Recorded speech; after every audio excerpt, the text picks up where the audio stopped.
walking into a room filled with golden shells. At first, your eyes might be dazzled by the brightness. You might notice only that the shells were all the same color. But on closer inspection, you begin to notice differences. And as you walked around the room, you'd quickly realize that no two shells were really alike, despite sharing one salient feature. You see, we're all kind of like golden shells. We're all unique. However, just like these golden shells all share the same salient feature of being gold, we also share a same feature with one another: the call to serve others with our gifts.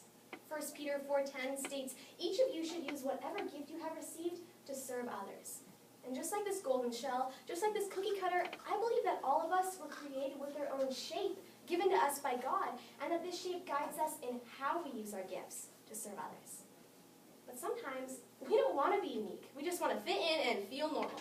Sometimes we have trouble accepting our flaws and insecurities, and sometimes we end up changing our shape. But the thing is, we were not created uniquely to be weirdos or outcasts. We were created uniquely to serve others in various ways.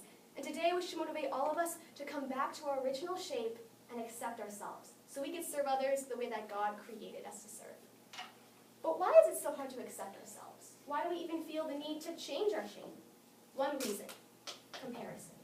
You see, the science behind comparison is that we oftentimes compare aspects of ourselves to aspects of better people than us. We compare our looks, our talents, our successes, our wealth, our smarts, different aspects of who we are.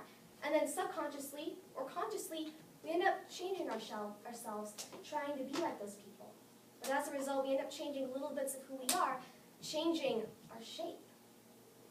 But a recent article from Huffington Post states that comparison contrives feelings of low self-esteem. And according to Dr. Joe Rubio, 85% of the world's entire population is affected by low self-esteem.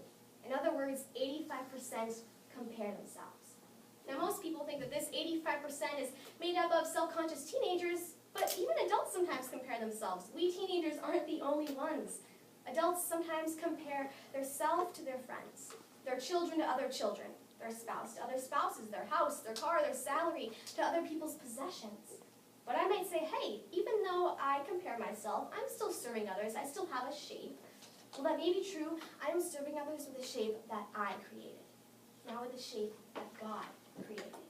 Comparison can be a serious problem, but can we overcome it? I believe that we can by focusing less on ourselves and more on helping others. Now, when I was 14, I constantly compared myself. And this comparison became obsessive. It took over my life. Took over my brain, my heart, my actions, my look, my whole shape in general, and it led me to such a dark part of my life. But then I went to a winter church camp. And during one of those nightly devotionals, the leader asked, if you could change one thing about yourself, what would it be? Of course, the room started buzzing with insecurities, and dozens of things came to my mind. So when I turned to my friend and asked her that question, her answer shocked me. She said, I wouldn't change anything. Now, you see, this friend of mine was also a 14-year-old girl as well. She had every right and expectation to want to change something about herself, but she didn't, because she focused less on herself and more on other people. And you see, it's when we help others and focus on them that we can realize that our lives do matter, that we're unique for a purpose, and that there really is no reason to compare. As Oscar Wilde once said it, be yourself. Everyone else is already taken. But don't get me wrong, we're always going to compare ourselves. It's human nature, it's impossible not to. And I do agree that sometimes comparison is necessary when we compare ourselves to the example set by Christ. But overall, it's when we decrease the amount of unnecessary, obsessive comparison, that we can't open the door to self-acceptance and serve others the way that God created us to serve. Now, an example of someone who actually used his original shape to serve others is my friend named Jerry. Now, a while ago, Jerry was telling his whole life story of having cerebral palsy, and how when he got older, he started to feel sorry for himself. But then Jerry realized, I'm just a skinny guy with crutches. If I looked at the outside of myself, I'd be a loser. But I've learned to look at the heart and use what I have instead of worry about what I lack. You see, Jerry limps.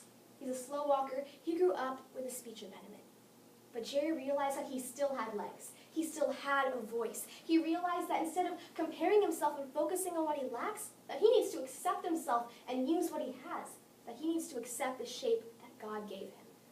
And over the past several years, Jerry has ran over 300 races, has ran 3,500 miles across the United States, and is now a motivational speaker, motivating people to never give up. He's using his unique shape, his gifts, to serve other people. But what can we do to get our shape back? How can we serve others and accept ourselves like Jerry is able to accept himself? One way: listen to God. As a young girl, Amy Carmichael used to pray to God to replace her brown eyes with blue ones. But much to her dismay, every time she checked her eyes in the mirror, they were still brown. But little did she know, she'd become a missionary to India and save a young girl named Kohila from prostitution. After dressing up in Indian clothing and staining her skin a darker shade, Amy was able to pass as a Hindu, saving Kohila as well as numerous other children. But what if Amy's eyes were blue? Would she still pass as a Hindu? Would she still save those children? You see, God created Amy in a unique way to live out a very unique purpose. And if she had the power to change even a simple characteristic of herself, such as eye color, she would have changed out God's plan. But Romans 9:20 says, "Who do we think we are to second-guess God?" Do you suppose any of us knows enough to call God into question? Clay doesn't talk back to the fingers that mold it, saying, "Why did you shape me like this?" A recent survey regarding self-esteem concluded that adolescents who were affiliated with church and religion had a higher self-esteem than adolescents who weren't. Do you suppose that these teenagers had a higher self-esteem because they looked to God to define their shape instead of the world to define it? You see, in order to get our shapes back, we first must pray to God, asking Him what our true shapes are, who He wants us to be. And then we must listen to Him. Because God has the blueprints. He knows exactly the way He wants our shapes, our gifts to be. However, there is still that 85% of the world's population that is self-conscious about themselves. They're dissatisfied about their shape. They've probably already changed their shape. And I admit it, I regrettably was part of that 85%. If I could go back in time, I would go back to my 14-year-old self and tell that girl exactly what I'm about to tell you right now. God loved and valued your original self enough, your raw, true shape, to die for you. You are God's priceless masterpiece. You are perfect the way that God created you.